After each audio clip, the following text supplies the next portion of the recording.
Mesdames, Messieurs, bonjour, bienvenue à ce rendez-vous du jeudi. Si vous vous joignez à nous en direct sur les réseaux sociaux, n'hésitez pas à nous envoyer vos questions via les commentaires. Ça va nous faire plaisir de tenter d'y répondre. Si vous vous joignez à nous, oui, en différé sur Médiaté Télé, vous pouvez nous écrire aux nouvelles avec un s @mediaté.ca ou encore via notre application Médiaté Plus que je vous invite d'ailleurs à télécharger dès maintenant. On se parle aujourd'hui de ce point sur la situation épidémiologique en Abitibi-Témiscamingue et sur la situation de la vaccination. On sait que la vaccination deuxième dose de Pfizer en a pris un coup cette semaine, alors que 600 000 doses seront amputées des prochaines prévisions de ce qui s'en venait au Québec, ce qui fait qu'on a mis en bon québécois un hold sur la prise de rendez-vous pour quelques semaines pour le devancement des deuxièmes doses de Pfizer. La bonne nouvelle pour ce qui est de Moderna, le gouvernement des États-Unis donnerait 1 million de doses de Moderna au Canada pour permettre l'effort du côté du Canada. Et la situation, elle est aussi positive au niveau du bilan en Abitibi-Témiscamingue. On se retrouve avec une dizaine de cas actifs aujourd'hui et partout sur le territoire de l'Abitibi-Témiscamingue. 2 nouveaux cas qui ont été répertoriés dans les 24 dernières heures. Ce sont des cas qui ont été répertoriés dans le coin de Rouyn-Noranda.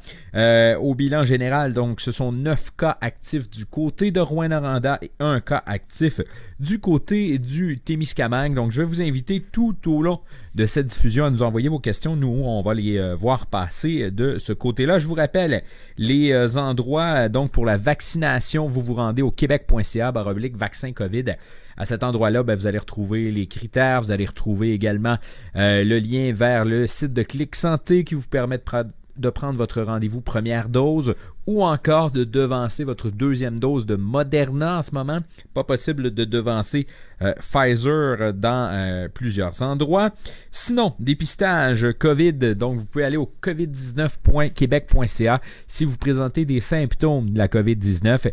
Et en vous présentant à cet endroit-là, vous allez pouvoir prendre votre rendez-vous de dépistage directement en ligne. Je vais juste baisser le son ici. Donc, n'hésitez pas si vous avez des commentaires. Ce point de presse qui devrait débuter dans les prochaines minutes avec la santé publique.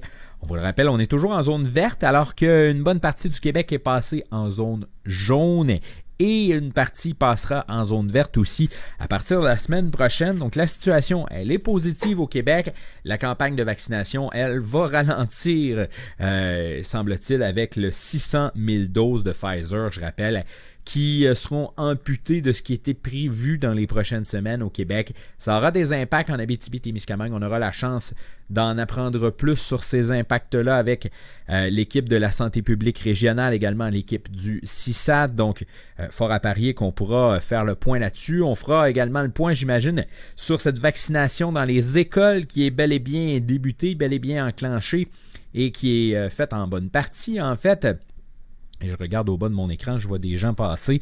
Ça devrait débuter dans les prochaines minutes. Donc, je vous rappelle également, je parlais de l'application Médiaté Plus. Vous vous rendez au mediaté.app si vous voulez aller télécharger votre application Médiaté Plus. À cet endroit-là, vous allez retrouver plein de choses sur cette application-là. Et le point de presse débute. Mon nom est Sarah Charbonneau et ça me fait plaisir de vous accueillir à ce point de presse hebdomadaire du Centre intégré de santé et services sociaux de l'Abitibi-Témiscamingue du 17 juin. Aujourd'hui, comme à tous les jeudis, nous ferons le bilan de la campagne de vaccination et dresserons un portrait de la situation épidémiologique.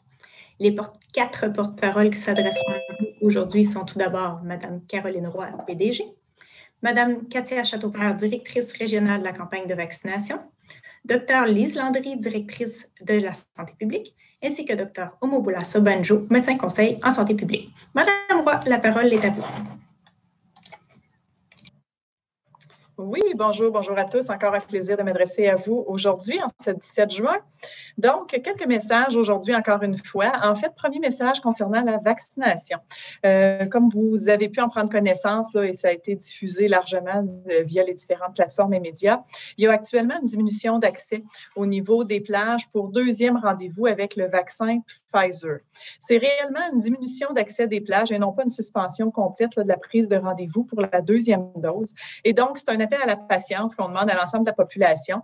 On est en train d'ajuster, tout comme le reste du Québec, là, les différentes plages de rendez-vous disponibles, mais soyez assurés, les cibles vont être atteintes, tout le monde pourra se faire vacciner.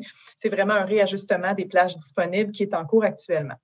Donc, pour les gens qui sont en devancement de plage pour la vaccination avec la deuxième dose, avec le vaccin Pfizer, quand vous allez sur Clic Santé et qu'on vous demande de devancer votre rendez-vous, mais que finalement, vous vous présentez et qu'il n'y a pas de plage disponible pour devancer votre rendez-vous ou que les plages disponibles, parce qu'il y en aura probablement certaines, ne vous conviennent pas parce que vous êtes à l'extérieur ou autre, si vous fermez l'application, votre rendez-vous qui était initialement inscrit est maintenu. Donc, votre deuxième rendez-vous n'est pas annulé, tout est maintenu. Et je tiens à le rappeler, présentement, il n'y a aucun rendez-vous de deuxième dose qui a été annulé. Tous les rendez-vous qui étaient confirmés, vous avez une preuve, vous avez un papier, une confirmation électronique, tout a été confirmé. Et même quand vous procédez au devancement, si au terme dans Clic Santé, vous ne confirmez pas de nouveau rendez-vous. Votre rendez-vous là, qui avait été initialement prévu, que ce soit en août, en septembre, en octobre, est maintenu dans le système. Là, vous n'avez pas appelé la centrale téléphonique, c'est bien confirmé. C'est vraiment une situation qui est temporaire, donc tout ça va se rétablir là, dans les prochains jours. Vous allez pouvoir avoir accès à l'ensemble des plages qui seront disponibles dans les prochains jours. Et évidemment, à partir du moment où on a des nouvelles confirmations d'arrivage, on inscrit toujours les nouveaux rendez-vous à ce moment-là. Donc, on vous invite à retourner sur l'application dans les jours ou dans les semaines qui suivent. Il se peut qu'il y ait des nouvelles plages qui vous conviennent davantage, là, qui soient offertes. Et donc, vous pourrez à ce moment-là devancer votre deuxième rendez-vous. Ensuite, au niveau des mesures de déconfinement, on est toujours dans notre palier vert, on est toujours en assouplissement. La situation épidémiologique nous laisse croire qu'on va passer un bel été en palier vert, mais allons-y avec modération. Parce qu'en fait, on le sait, les mesures d'assouplissement nous permettent maintenant d'avoir plus de contacts sociaux avec plus de bulles familiales, mais l'objectif n'est pas de succéder à un nombre important là, de contacts avec différentes bulles familiales, différents contacts sociaux. La recommandation, c'est toujours de tenter d'être le plus stable possible avec vos contacts sociaux. Si vous avez à changer ou à aller voir un autre groupe, espacer vos moments de contact à ce moment-là. S'il y a une transmission du virus, ce sera limité au niveau de la possibilité d'une transmission accélérée ou éclosion. Pour plus de détails, là, effectivement, en lien avec le palier vert, l'information est toujours disponible, mise à jour sur québec.ca. Dernier élément important aussi pour notre population, donc dans nos milieux hospitaliers, dans les hôpitaux de la région, il y a maintenant aussi un assouplissement quant à la possibilité de visite. Donc, il y aura toujours un contrôle d'accès dans chacun de nos hôpitaux, mais à compter de demain, les visiteurs sont également admis. Donc, un maximum de 2 personnes à la fois pour chacune des personnes qui est hospitalisée dans nos hôpitaux.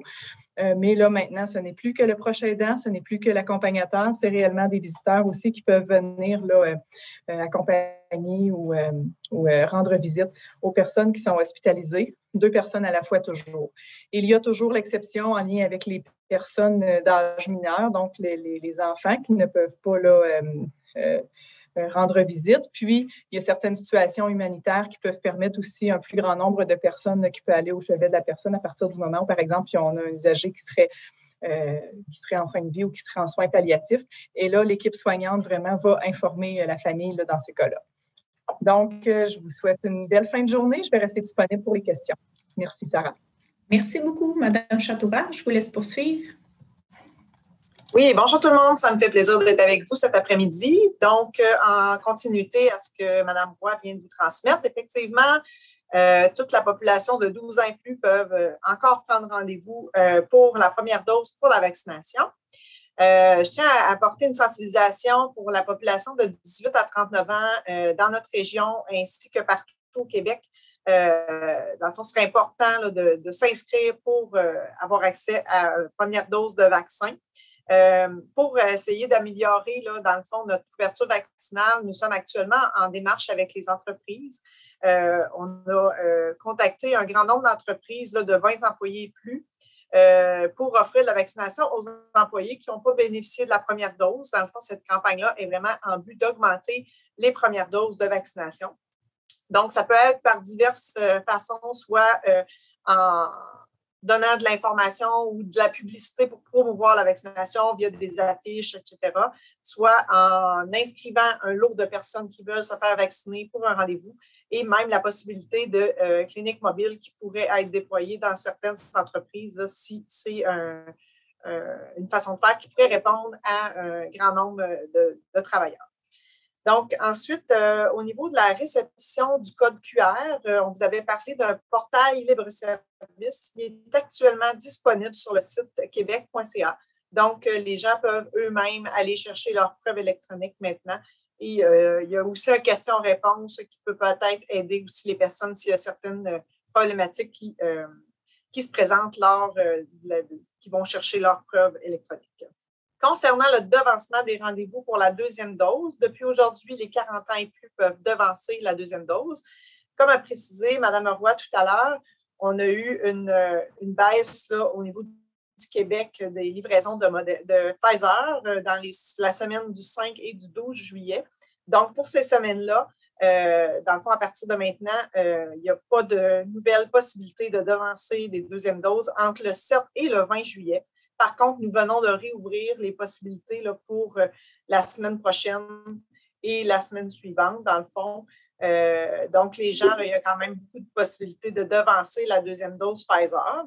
Pour ce qui est du Moderna, il y a des plages disponibles dans tous les sites de vaccination pour devancer le Moderna. Donc, je vous invite, là, comme a dit Mme Roy, régulièrement à aller sur Clic Santé pour pouvoir voir les nouvelles plages qui se sont créées, là, tout dépendant des arrivages de vaccins que nous avons. Il est quand même important de respecter le 8 semaines. Dans le fond, on doit vraiment avoir un intervalle de 8 semaines entre les deux doses, peu importe le vaccin. Donc, quand vous allez pour réserver votre rendez-vous, c'est vraiment les plages disponibles en tenant compte de votre 8 semaines. Il y a aussi des cliniques de sans rendez-vous. Vous avez sûrement vu régulièrement nos publications. On les publie à chaque semaine. Les cliniques de sans rendez-vous, c'est pour la première et la deuxième dose. Et il est précisé aussi le type de vaccin qui est disponible dans cette clinique de sans rendez-vous. Donc, ça vous permet de savoir si vous êtes possible de vous faire vacciner si vous vous déplacez. C'est sûr qu'on a des nombres de vaccins pour le sans rendez-vous dans chacun des sites. Donc, quand le nombre est atteint pour la journée, là, il y a une affiche qui est mise à la porte pour dire que les vaccins, nous n'avons plus de vaccins pour du sans rendez-vous, mais on réussit quand même à répondre à beaucoup de monde avec le sans rendez-vous. Je poursuivrai maintenant avec la livraison de vaccins que nous avons eu depuis notre dernier point de presse. Donc, nous aurons cette semaine un très grand nombre de vaccins Moderna. Donc, on voit 11 340 doses qui a été confirmées. Comme vous voyez, la semaine du 5 et du 12 juillet, on a mis le nombre de doses à déterminer parce qu'on n'a pas pour le moment, ce sera quoi les doses que nous recevrons, mais les vaccins qui sont déjà confirmés vont être honorés avec les vaccins que nous aurons. Et nous avons eu aussi la confirmation pour la semaine du 26 juillet avec le Pfizer. Donc, on voit 9 360 doses qui s'ajoutent pour la semaine du 26 juillet. Donc, des plages sont ouvertes aussi dans cette semaine-là en lien avec les vaccins Pfizer. Dernière petite information, remerciements aux entreprises qui participent grandement à la campagne de vaccination régionale, donc la fonderie Horn, la mine Agnico Eagle, la mine Eldorado Gold, la mine canadienne Malartic, la mine Éclat Québec Kazakh-Berardi, l'entreprise Location Amos, l'entreprise Parmalat, l'entreprise ESCA et l'Université du Québec en Abitibi-Témiscamingue. Ça fait le tour des informations que j'avais à vous transmettre. Ça va me faire plaisir de répondre à vos questions à la fin du point de presse. Merci, Dr. Landry. Je vous invite à poursuivre. Oui, bon après-midi tout le monde. Merci Caroline et Katia. Je commencerai, Sarah, s'il vous plaît, par le bilan de vaccination. Comme vous pouvez constater, au moment où je vous parle, là, c'est sûrement 122 000 doses de données. On a 68,4% de notre population vaccinée pour une première dose. Vous voyez ici la couverture vaccinale par territoire. Ça s'en vient pas mal semblable, sauf le Témiscamingue qui est un petit peu plus bas, mais il devrait rejoindre les autres prochainement.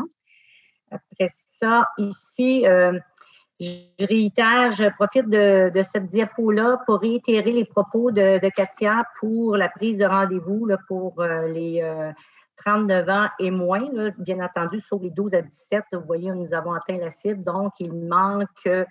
on sait que quand même, c'est bien parce que ça baisse à chaque semaine. Il y a 2 semaines, si vous vous rappelez, on était à plus de 6 000 doses, plus de 6 000 rendez-vous à prendre pour atteindre l'objectif. Là, on est à 3 000 doses. Donc, 1196 rendez-vous à prendre les 18-24, 930 pour 25-29, 797 30-34 et uniquement 153 pour 35-39 ans. Donc, ça progresse bien, mais il faut faire les efforts, comme Katia l'a mentionné, avec les liens à faire avec les entreprises. Puis souvent, on entend ces personnes de ces groupes d'âge-là dire, bien, écoutez, c'est pas si grave que ça, j'ai pas besoin de me faire vacciner, je suis pas à risque, tout le monde autour de moi l'est, mais c'est faux, là, c'est vraiment faux. Là. J'insiste vraiment sur l'importance d'atteindre le 75 % dans chaque catégorie d'âge, parce que le danger qui nous guette, là, c'est que ces sous-groupes-là de population qui ne seraient pas vaccinés pourraient être des incubateurs pas mal intéressants pour le virus et amener des éclosions et éventuellement une 4e vague. Puis ça, là, personne ne veut ça, là. Alors, j'insiste vraiment, s'il vous plaît. Donc, après ça... Y a-t-il une autre diapo, je pense, Sarah, pour les 2e doses, peut-être? Oui, bon. Au niveau des 2e doses, on a déjà 20 612 2e doses de données. Et comme vous voyez, avec la prise de rendez-vous, les icônes oranges, la petite colonne orange, ça va très bien. Écoute, on dépasse aussi les objectifs. Puis la même problématique pour les gens de 18 à 39 ans. Bon, donc, comme je disais, c'est important. Donc, on sait que le virus circule encore dans la région. Le meilleur moyen de se protéger, c'est vraiment de protéger les autres, c'est d'être vacciné à 2 doses. La première dose nous donne une bonne protection contre les complications graves et la 2e dose nous protège à long terme et nous protège aussi contre les variants émergents. C'est un geste individuel simple, à la portée de tous, mais qui a une importance cruciale pour la collectivité.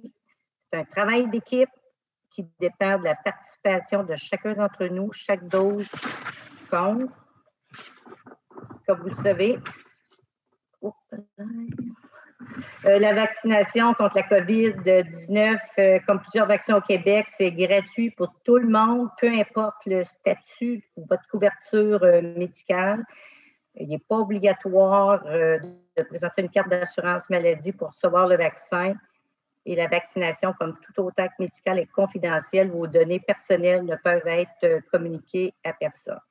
En conclusion, mon message aujourd'hui, faites-vous vacciner, ne vous fiez pas sur la dose de votre voisin, de vos proches. Allez chercher votre police d'assurance gratuite contre la COVID-19, comme le disait très bien cette semaine notre ministre de la Santé, M. Dubé. Alors, ça fait le tour de mes messages. Merci. Merci pour compléter, Dr. Sobanjo. Je vous invite à prendre la parole. Oui, bonjour, merci beaucoup. Bonjour tout le monde. Je vais vous présenter les données épidémiologiques. Donc, dans les derniers 7 jours, c'est 9 nouveaux cas qui se sont ajoutés et maintenant, nous avons 228 cas qui sont confirmés pour la 3e vague. La situation en région se stabilise. Nous avons moins de cas confirmés par jour. Nous avons même eu quelques journées pour lesquelles aucun cas a été confirmé. Je dois mentionner que les derniers cas ne sont pas nécessairement tous reliés. Donc, ce n'est pas nécessairement lié au cas qu'on a eu il y a 2 semaines. Mais on voit que encore quelques cas s'apparaissent et ils le transmettent à leurs contacts. Dans les dernières 24 heures, ces 2 cas qui se sont ajoutés, ce sont des cas déjà identifiés comme des contacts et des personnes étaient déjà en isolement. Nous avons actuellement 5 éclosions en cours. Il y a 2 nouvelles éclosions qui ont été confirmées dans les derniers 7 jours. Nous avons 3 qui étaient déjà en cours. La bonne nouvelle, c'est que les cas qui ont été confirmés et pour lesquels nous avons dû fermer des classes et des milieux de services de garde, la plupart de ces milieux vont pouvoir reprendre leurs activités. Ça, c'est la bonne nouvelle. Mais il faut toujours quand même garder un peu de vigilance. On doit continuer à surveiller pour pas qu'on a une autre situation comme on a vécu il y a 2 fins de semaine. Surtout avec l'arrivée de nouveaux assouplissements au cours des prochaines semaines. C'est important tant qu'on n'a pas atteint une couverture vaccinale qui protège tout le monde, qu'on continue à respecter les mesures et lorsqu'on a l'opportunité d'aller chercher nos 12e doses, d'aller les faire. On surveille quand même qu'est-ce qui se passe dans des pays comme Royaume-Uni ou aux autres qui ont commencé leur plan de déconfinement et actuellement, après avoir eu plusieurs semaines de baisse des cas, ils sont maintenant en train de voir une augmentation des nouveaux cas par jour. Donc, on veut apprendre de ce type d'expériences pour bien amorcer nos déconfinements ou bien maintenir la stabilité en région. Merci beaucoup. Merci. Nous amorçons la période de questions avec une question de M. Munger de Médiaté. Oui, donc on sent que dans la tranche des 18-39 ans, on semble avoir plus de difficultés à faire prendre des rendez-vous à ces gens-là. Est-ce qu'on a identifié pourquoi? Est-ce que c'est que ces gens-là ne sont pas intéressés ou c'est qu'on n'a pas de plage qui leur convienne? Qu'est-ce qui fonctionne pas? Parce que visiblement, depuis plusieurs semaines, ces gens-là ont accès à prendre un rendez-vous et ne l'ont pas fait. Il en manque toujours.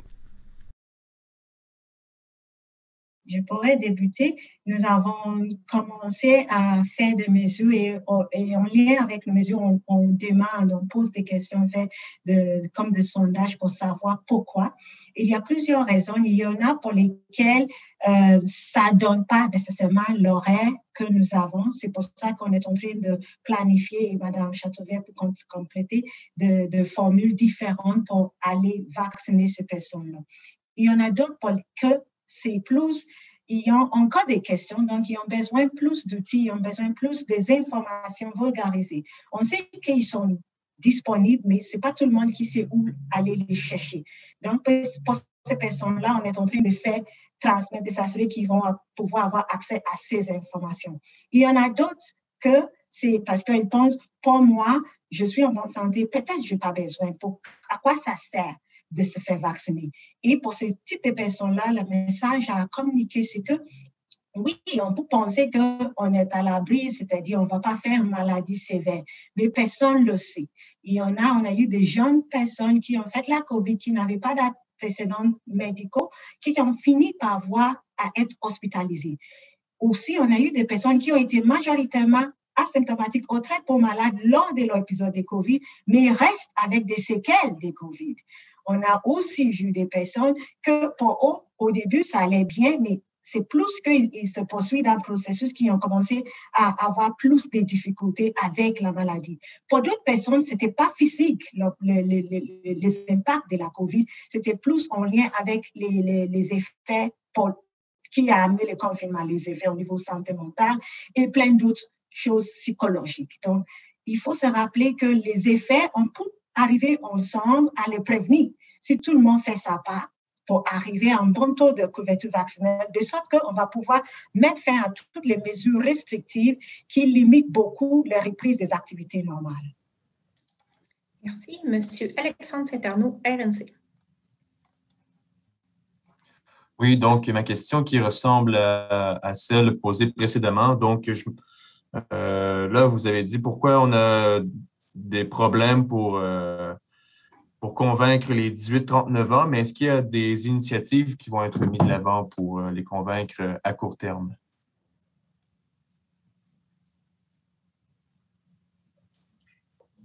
Merci pour votre question. En fait, les initiatives actuelles, là, c'est via les employeurs que nous sommes actuellement en démarche pour pouvoir aller offrir la vaccination, peut-être plus dans leur lieu de travail, peut-être qu'on a une façon différente de les rejoindre. C'est vraiment via les entreprises que nous sommes en démarche actuellement.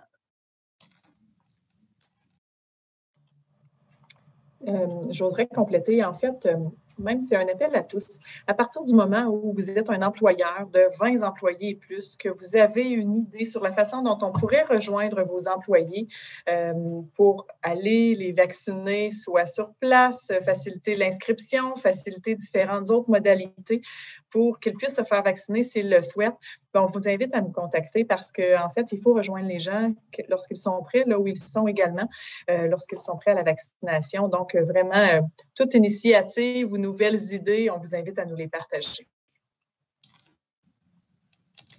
Merci beaucoup. Madame Annie-Claude Luneau, Radio-Canada. Bonjour à tous. La frontière de l'Ontario est rouverte depuis hier. Je voulais voir si ça vous amenait des inquiétudes. Comment est-ce que vous voyez là, ce flux de personnes qui pourraient faire le voyage entre les deux provinces? Merci beaucoup pour votre question. Effectivement, la frontière est ouverte, mais également, on voit qu'il y a une baisse importante dans le nombre de cas en Ontario. Je pense que le risque est, même si on a moins de cas au Québec, le risque arrive quand même parce qu'on a eu des cas que c'était au Québec qui ont voyagé et qui ont été exposés. Donc, je pense que les mêmes mesures qui nous protègent en voyageant ou en se déplaçant au Québec, c'est les mêmes mesures qui vont nous protéger si on se déplace soit en Ontario ou vice-versa. Je pense qu'il faut faire prudence. Si on doit recevoir des visites de ces endroits-là, il faut respecter des mesures. Il faut s'assurer qu'on ne prend pas pour acquis que tout le monde, il n'y a plus de virus, là. Il faut quand même faire preuve de prudence. Et nous, si on voit des gens qui arrivent d'ailleurs, il faut aussi qu'on garde une distance lorsqu'on est dans les mêmes endroits où ils se trouvent. Et si ce n'est pas possible, de porter nos masques ou un coupe-visage. Charles Laferrière, Énergie. Oui, on parle beaucoup là, de la cible de 75 des gens avec les 18-35 ans, on a de la misère mais de l'atteindre. Mais comment là, on va, après ça, est-ce qu'on commence à préparer comment on va atteindre le pourcentage qui reste en haut du 75? Comment on va créer un peu le sentiment de devoir se faire vacciner? Parce que là, on a la cible de 75 avant d'avoir d'autres mesures de déconfinement. Après ça, quel argument on va avoir pour que les gens aillent se faire vacciner si on retrouve une certaine liberté? Comment ces gens-là qui n'ont pas reçu leur première dose encore vont avoir la pression, pas la pression, mais le sentiment qu'ils ont quelque chose à gagner d'aller se faire vacciner? Merci pour votre question, c'est très intéressant. Mais il faut se rappeler que déjà, dans le groupe d'âge des 40 ans et plus, on a dépassé même les 75%.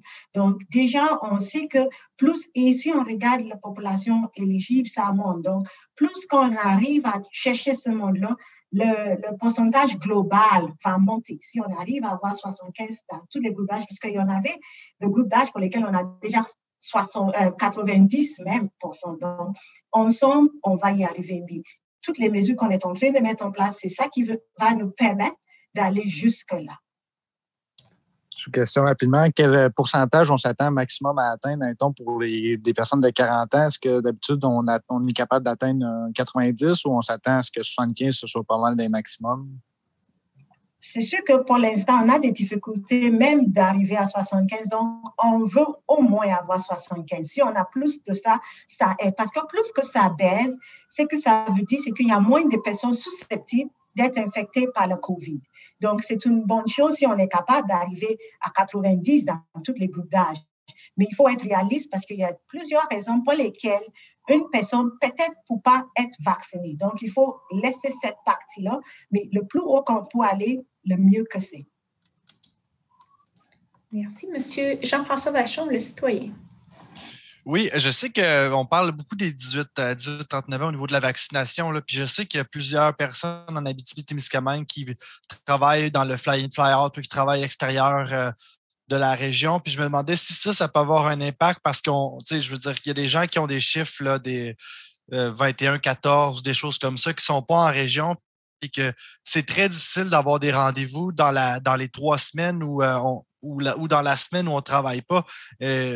Puis comme Katia, Mme Châteauvert le mentionnait, le sans rendez-vous, ça marche, mais avec il y a un certain nombre de quantités de vaccins. Est-ce qu'il n'y a pas quelque chose qui est à faire pour aider ces gens-là, que ce soit de les vacciner avant qu'ils rentrent dans l'avion ou quelque chose comme ça qui pourrait être mis en place? Parce que je veux dire, c'est quand même quelque chose, un impact qui peut avoir. Là, pourquoi ces gens-là ce 7 % qui nous manque, là, ou ces 3000 personnes-là qui nous manquent là, pour les 18-39 ans là, pourraient être allées chercher? Là?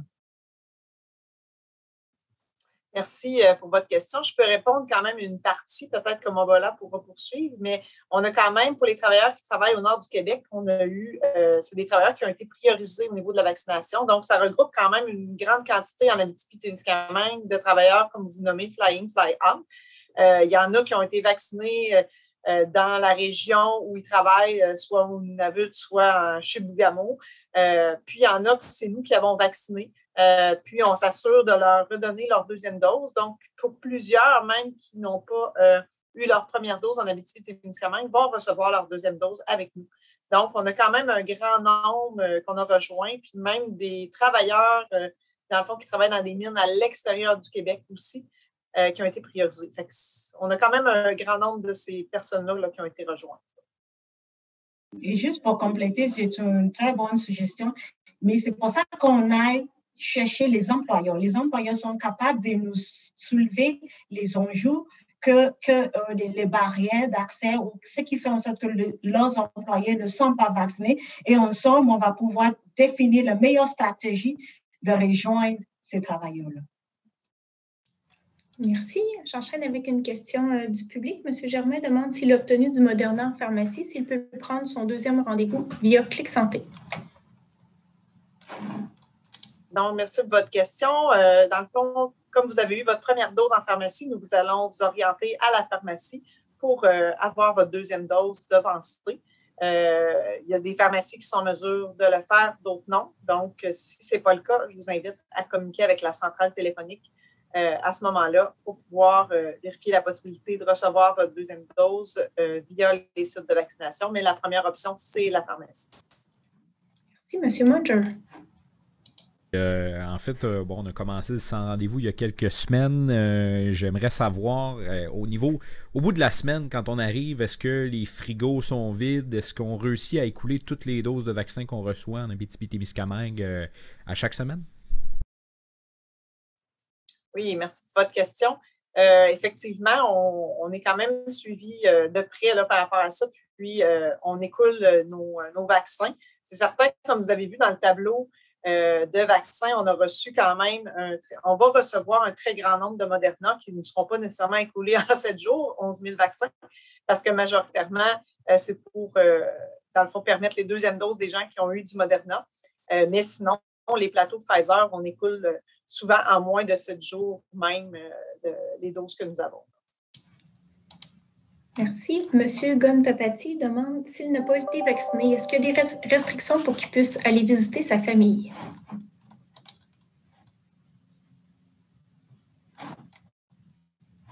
Merci pour la question. Il n'y a pas de restrictions d'aller visiter votre famille. Ça se peut qu'il y a des personnes qui refusent de recevoir des visites des personnes qui ne sont pas vaccinées. Mais ça, c'est leur propre choix. Toutefois, lorsqu'on est en présence des personnes qui ne résident pas avec nous, il faut garder une distance de 2 mètres. Si on a des symptômes, il ne faut pas y aller. Si on sait que quelqu'un est malade, il ne faut pas aller leur rendre visite. Et il faut continuer à respecter des mesures de l'hygiène des mains et de port de masque lorsqu'on est en présence des personnes avec lesquelles on ne réside pas. Merci. Prochaine question, Mme Luneau. Oui, ma question est pour Dr. Sobanjo. Je sais qu'on doit garder la confidentialité des personnes qui ont eu un résultat positif au cours des dernières semaines, mais pouvez-vous nous raconter un peu ce qui s'est passé pour nous faire un portrait un peu de comment ça peut aller rapidement, ne serait-ce qu'avec un seul cas? Merci beaucoup pour votre question. Donc, oui, beaucoup de dernières semaines, nous avons eu plusieurs cas, un bon nombre qui étaient liés entre eux.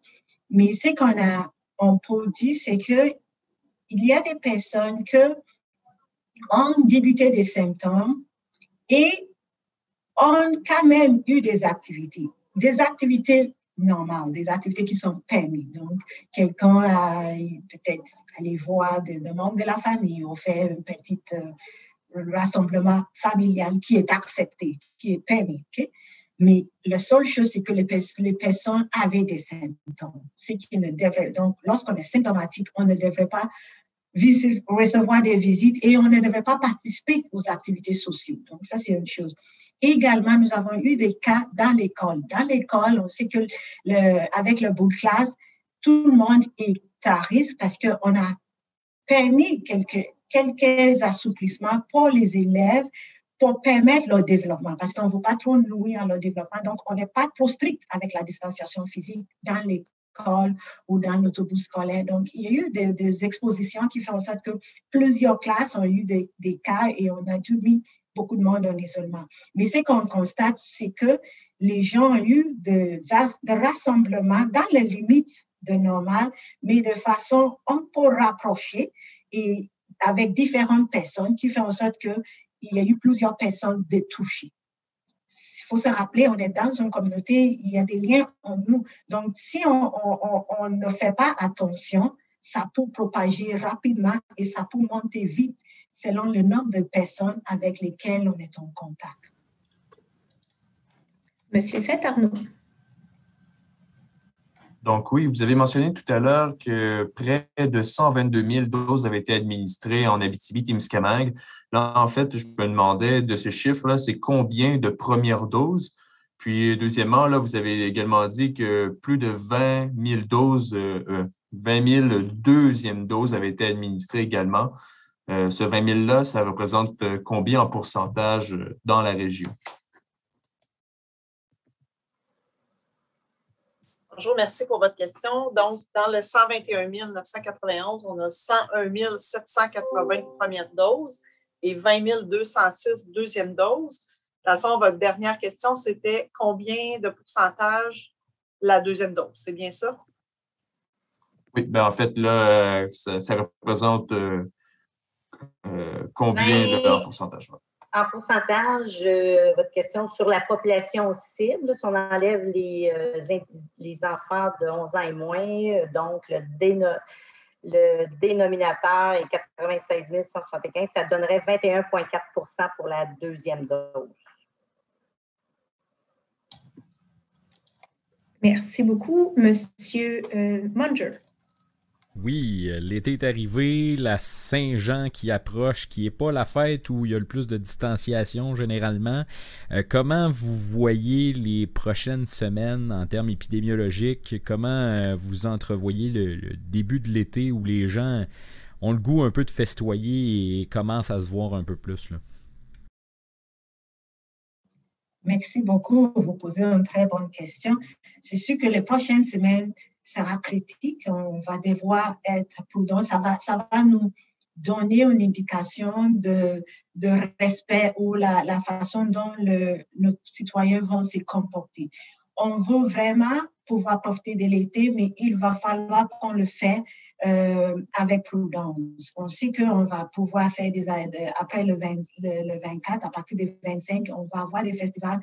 L'été dernier, on n'a pas avoir de festivals, on a pu profiter sans nécessairement pour autant propager le virus. L'été dernier, on n'avait pas de variants de virus plus contagieux.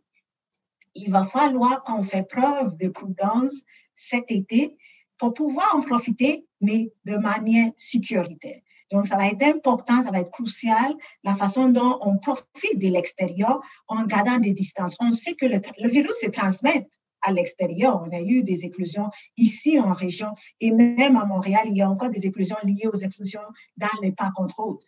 Donc, on sait que ça se propage à l'extérieur, mais si on est distancié et si on fait plus de choses à l'extérieur, si on respecte le nombre de limites de personnes, on va pouvoir en sortir sans avoir des éclosions. Mais c'est selon ce qu'on va faire. C'est important que tout le monde fasse attention.